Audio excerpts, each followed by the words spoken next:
Did you know that there's a dish that if you eat it on New Year's Day, you are guaranteed to have prosperity and luck all year long? Guaranteed? Why take a chance? Let's make it.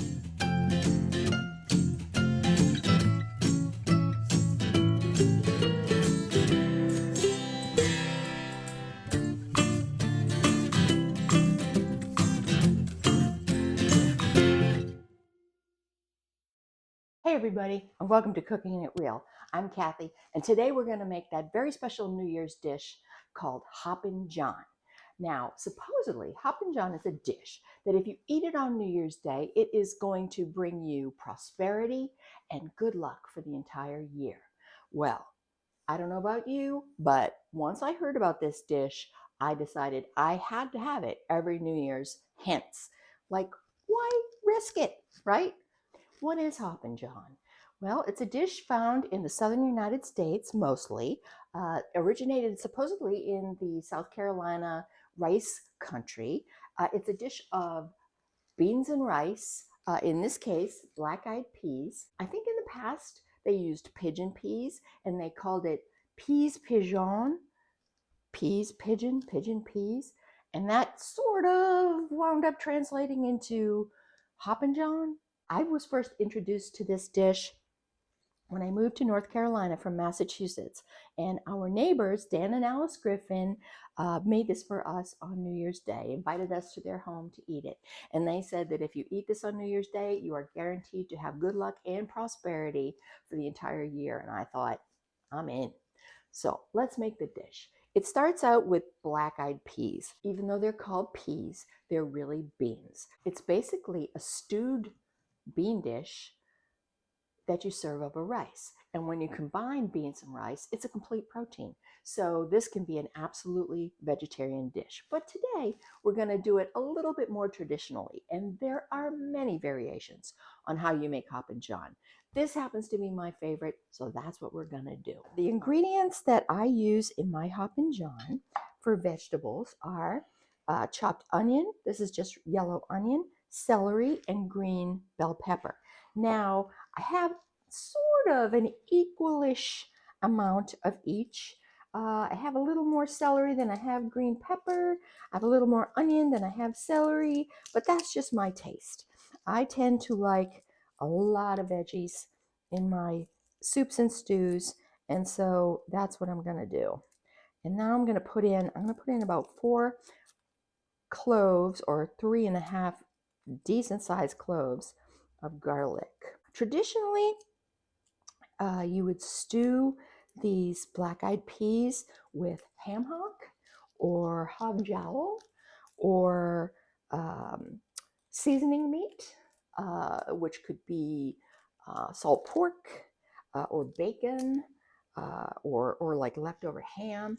Today, we're going to use bacon because A, that's what I have, and B, it's one of the ways I really, really like it. All right, and I'm just going to give my garlic a thin slice. I'm not going to mince it very finely. I like to have big chunks of garlic in my stewed dishes because it softens and it mellows, and I like to get every now and again a good little bite. All right, so I'm just going to go like this. So I get everything sliced up. I'm going to go like 1, 2, 3, 4. There you go. That's good enough. Chunky, chunky. That's the way we like it. All right, now I'm going to get out my bacon and we're going to start our pan on the stove. I'm going to cut some bacon. It's about 4 slices into the pan.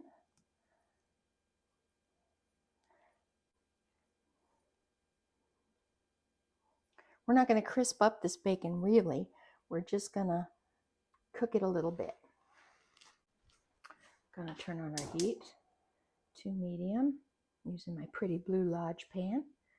And we're going to cook this bacon kind of low and slow for just a little bit. I'm going to use my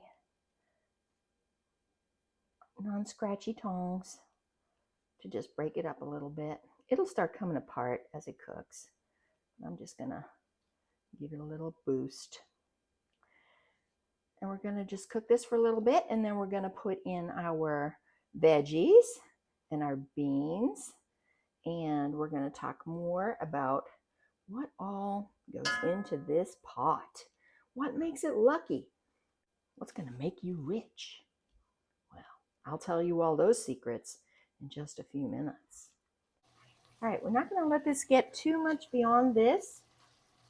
We're just letting some of the fat render, and then we're going to add our vegetables in just a minute. We don't want this to get too brown. We'll give it a good stir. Yeah. Ooh, smelling good, looking good. If you wanted to get some of this fat off, this is what you would do. Take a piece of, like a double or big piece of paper towel, put all your bacon off to one side, like so, and just take your paper towel and go like this. Just use it to blot up some of the excess fat. Now you don't want to get rid of all of it because you need it for your veggies, but you got some good stuff out of there. Fat is flavor though. You toss it in the trash. And now we're going to add our vegetables.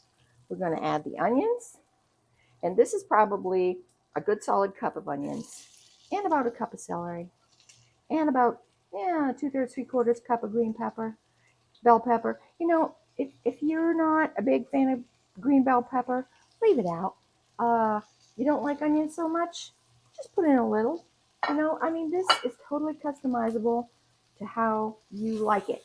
And the luck is all in these babies, the black-eyed peas.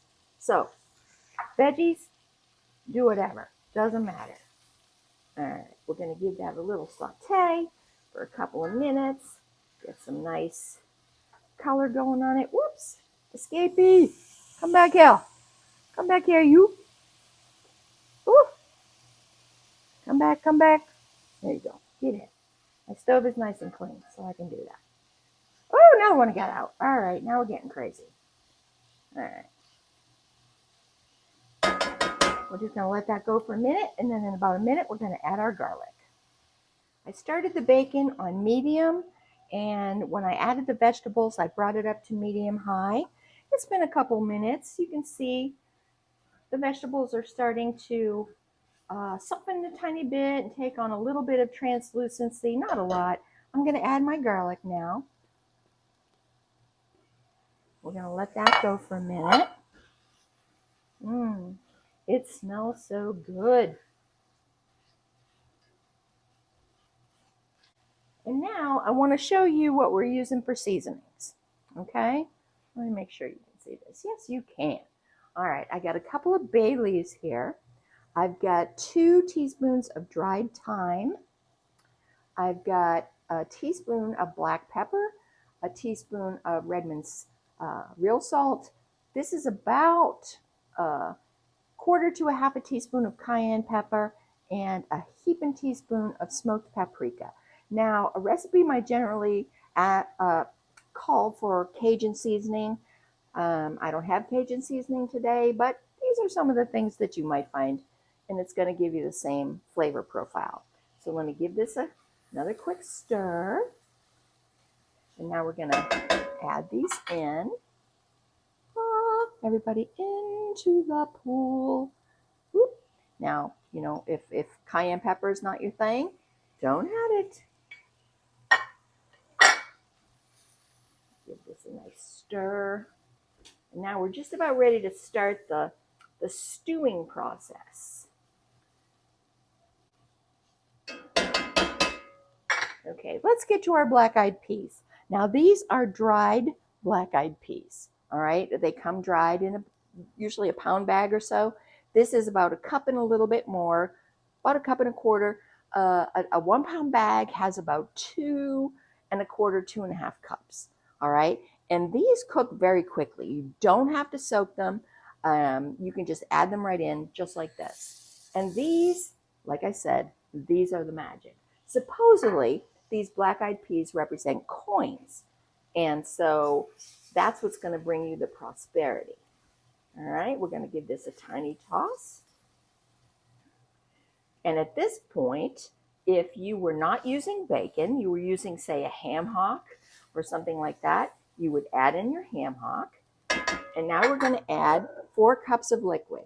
I have a pork stock that I canned a little bit earlier this month, and I'm going to add that for extra goodness. But you can just as easily use water. And you know, depending if you have a ham hock or hog jowl or something like that, you probably just want to use water because that meat is so flavorful.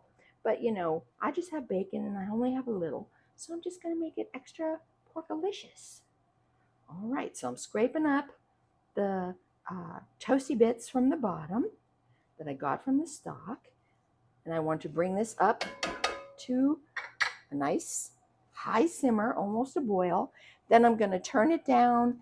These are going to cook for about an hour, maybe an hour and a half. Depends on the age of your dried beans and how you like them.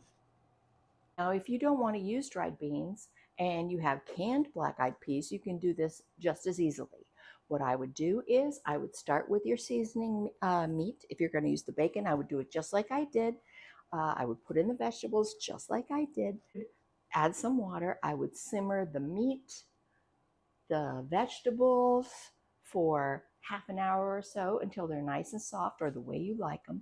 Then I would put in my beans because they only need to be heated up. But make sure you put that seasoning in at the beginning. So this can be made quick. It can be made easy, but you know you want to make it because why wouldn't you want to have all that luck and prosperity in the new year? I know I do. And now I have a bonus recipe for you today. We're going to make a delicious cornbread to go with our Hoppin John. Now, cornbread, because of its color, is said to represent gold. Just absolutely another reason that you're going to be prosperous in the new year. And before we start making this, let me invite you to both like and subscribe to this video. It really helps my channel. I appreciate all of you so much. And if you want to make sure that you don't miss anything, just make sure that you boop the notification bell. And that way you won't miss a trick. We're going to start with our wet ingredients. And this is bad girl cornbread. You know what I mean. Boop. All right. We've got a 1/4 cup, which is 4 tablespoons of melted butter that has been slightly cooled. All right, to this, we're going to add 1 1/4 cup of milk. Let's see, 1 1/4 right there. 1 1/4.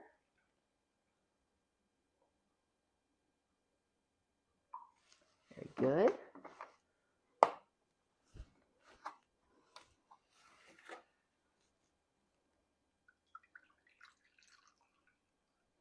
Let me preheat my oven while I'm thinking about it. Right, now we need a 1/4 cup of a neutral oil. I'm using canola oil. 1/4 cup. Do I have a 1/4 cup, Mark? No. So I'm just gonna go half of a half on this one.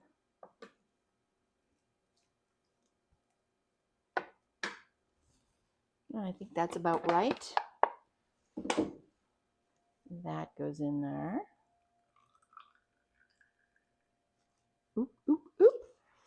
I'm gonna give this a whisk.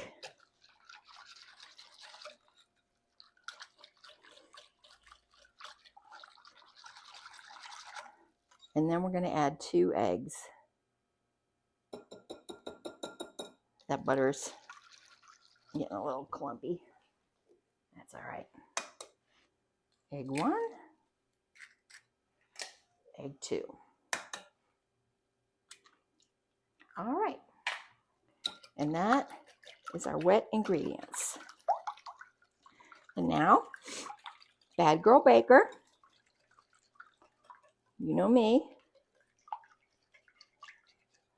I just don't follow the rules. I didn't do all my dry ingredients in a separate bowl. So I'm just going to add them in as I see fit. So when I'm doing Bad Girl baking, I always add the smallest bits first, like the salt and the baking powder and things like that, okay? So what we have for that is we have a half a teaspoon of salt. Where's my salt? Here it is. That's my teaspoon measure. So I'm just putting in a half a teaspoon of salt. We need a tablespoon of baking powder. So I'm going to put that in. Here's the tablespoon. Boom. Good. I'm going to mix that together. Nobody will ever be the wiser. It mixes in with the liquid all good. Get it off the sides. Make sure it's all nice and good in there. Then what? Let's see. Now we need 2/3 of a cup of sugar. I have my 1/3 cup measure, and I have to pour my sugar out of my sugar bowl because we are low on sugar. All that holiday baking. Now, I gotta say one thing.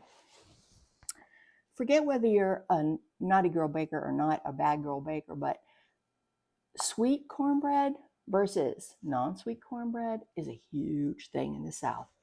I don't know where you stand, but this is sort of a sweet cornbread.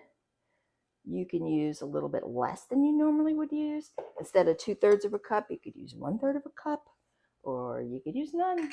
You know, that's just the way it is. Everyone has their preferences, and I'm not here to judge. I'm a Yankee. Like I said, you know, this whole Hoppin John thing was brand new to me. I was so interested in it once I heard about it. And like I said, I'm trying to think. It was we moved there in 1984. So it was New Year's Day, 1985, the first time I ever had Hoppin John. And I have not missed one yet. Ta-da! Has it worked? Yeah, kind of. Good enough. All right, now we need some cornmeal. I need 2/3 of a cup of cornmeal. And this is the cornmeal that we got from the Granger County Tomato Festival. Loving this stuff. Fresh ground right there on site. Whew. Fabulous. A treasure. Should have bought more. I'm going to put this in. And then all we have left is the flour. So I'm just going to put this in a little bit. Just a little bit. Oop, yep. Now I'm going to add the flour. We need 1/3 cup of all-purpose flour. Drag you in here, buddy. Come on in, my friend. My lid is starting to get old. This is an old Tupperware thing that I got when I was, in my early 20s, maybe. My mom did Tupperware. She had a Tupperware party, and I bought this. Been a workhorse. All right, 1. And then we come back with our 1/3 cup measure and put in 1/3. 1 1/3. Awesome. And now we just mix this up until it's incorporated. And that's all we got to do.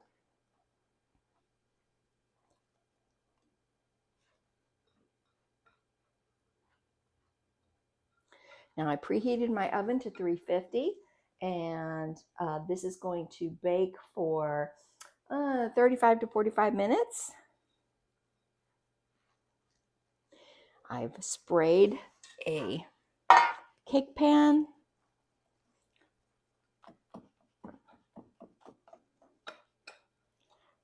And this is just about ready to go. A little bit lumpy, but you know, you don't want to overmix. So 1, 2, 3, 4, 5. That's probably good enough. All right. And while I'm pouring this into my sprayed pan, I would love you all to notice my brand new apron that I got for Christmas from my good friend Elizabeth. She did a video with me that you saw, the one previous, and there's another one coming up, so stay tuned for that. I'm going to pour this in.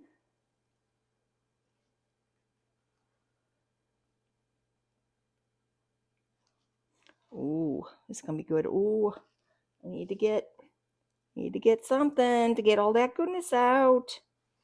Hang on. Here we go.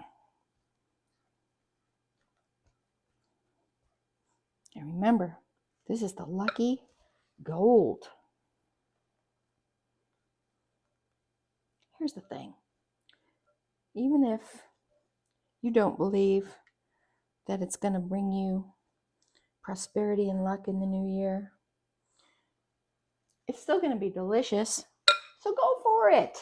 All right, let's put that in the oven and we'll bake it for 35 to 45 minutes and we'll test it, make sure it's done, and then we'll be back to check on our Hoppin John. Okay, this is looking good. I moved it to a smaller burner and turned it down a little bit so it wouldn't get going too fast and furious. This is about 30 minutes. So, oh my gosh, it smells so good. So we're going to let it go another 30. We're going to keep our eye on it, make sure that the moisture level doesn't get too low, but it looks like everything is coming along perfectly.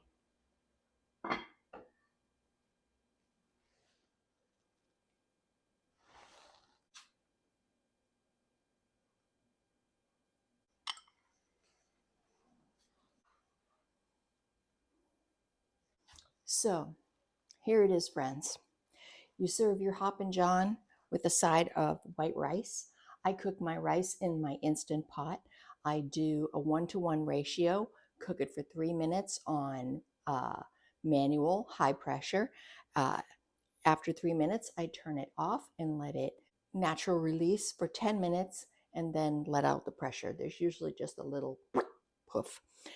Anyway, the beans and the rice together make a complete protein.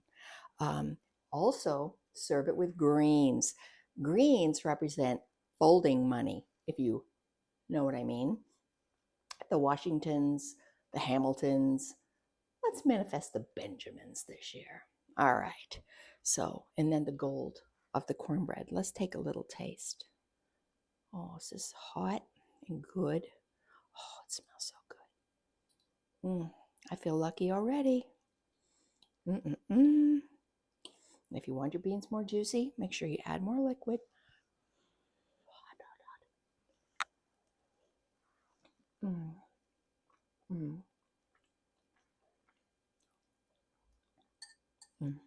This is something you want to have in your repertoire, even if you don't live in the South. If you live in the North, you live in the West, whatever, bring it to your neighbors. Let them know. Let them know the secret. Have some cornbread. Oh, yum. Oh, so good. I'm wishing each and every one of you happiness, prosperity, health, wealth, joy, abundance, everything that you could possibly want in this new year. I thank you for being with me. I appreciate each and every one of you, and I will see you next time on Cooking It Real. Happy New Year, everybody.